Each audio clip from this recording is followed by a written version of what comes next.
Apa itu reka bentuk industri? Reka bentuk industri ialah proses mencipta dan membangunkan bentuk, fungsi dan estetika sesuatu produk yang dihasilkan melalui kaedah perindustrian.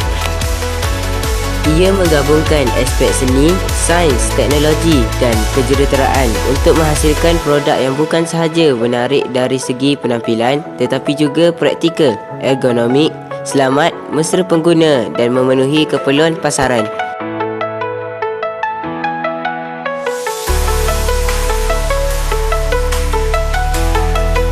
Saya nak jadi reka bentuk industri. Tetapi, apakah ciri-ciri reka bentuk industri? Seorang pereka bentuk industri mestilah mempunyai kreativiti, imajinasi dan bakat seni, kemahiran komunikasi dan pendengar yang baik, cita rasa warna yang baik dan teliti, kebolehan untuk menghasilkan ilustrasi dan lukisan teknikal, fleksibiliti dalam mereka bentuk, kemahiran menyelesaikan masalah, mampu mengetengahkan idea dan mempunyai pengetahuan teknikal.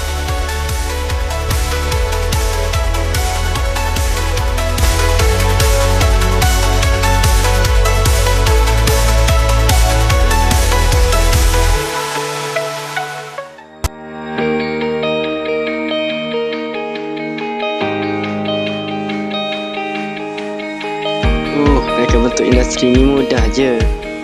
Tak payah guna formula macam matematik. Kalau matematik ada formula, reka bentuk industri ada konsep-konsepnya. Ada formula juga? Tidak. Konsep reka bentuk industri terbahagi kepada 5, iaitu konsep antik,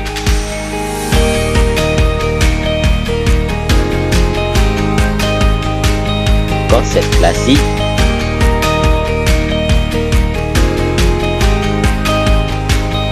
konsep retro,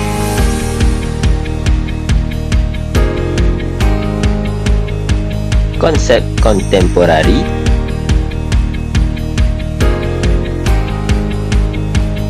dan konsep ultramoden.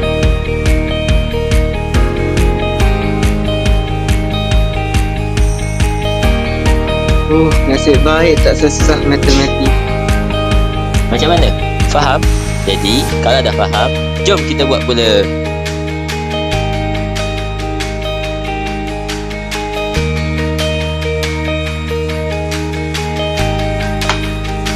Langkah pertama, cari subjek yang ingin diolah.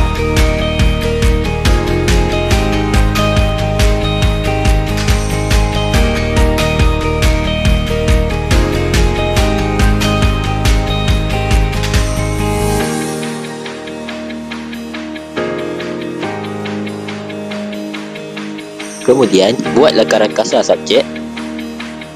Seterusnya, olah lakaran kasar tadi. Jangan lupa, buat kemasan pada lakaran.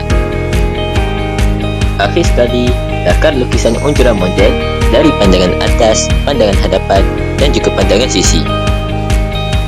Yeay, dah siap. Selamat mencuba semua.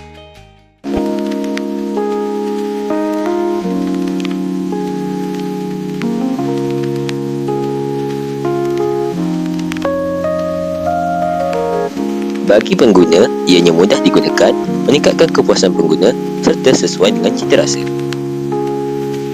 Bagi pengilang pula, ianya meningkatkan keuntungan, membina identiti jenama dan membantu bersaing. Bagi negara, ianya memajukan ekonomi, mengurangkan kebergantungan import serta meningkatkan reputasi. Akhir sekali, bagi alam sekitar, ia mengurangkan pembaziran, meningkatkan kecekapan tenaga serta boleh dikitar semula. Jadi, penting ya reka bentuk industri ni kawan-kawan.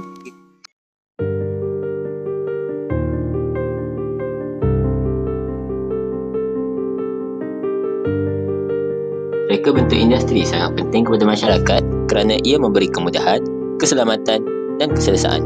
Dalam masa yang sama, ia juga membantu menjaga alam sekitar melalui penggunaan bahan mesra alam, reka bentuk tahan lama dan penjimatan tenaga. Kesimpulannya, reka bentuk industri yang baik bukan sahaja memenuhi keperluan manusia, tetapi juga menyumbang kepada kelestarian alam sekitar.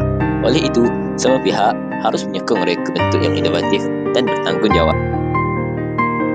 Dah habis.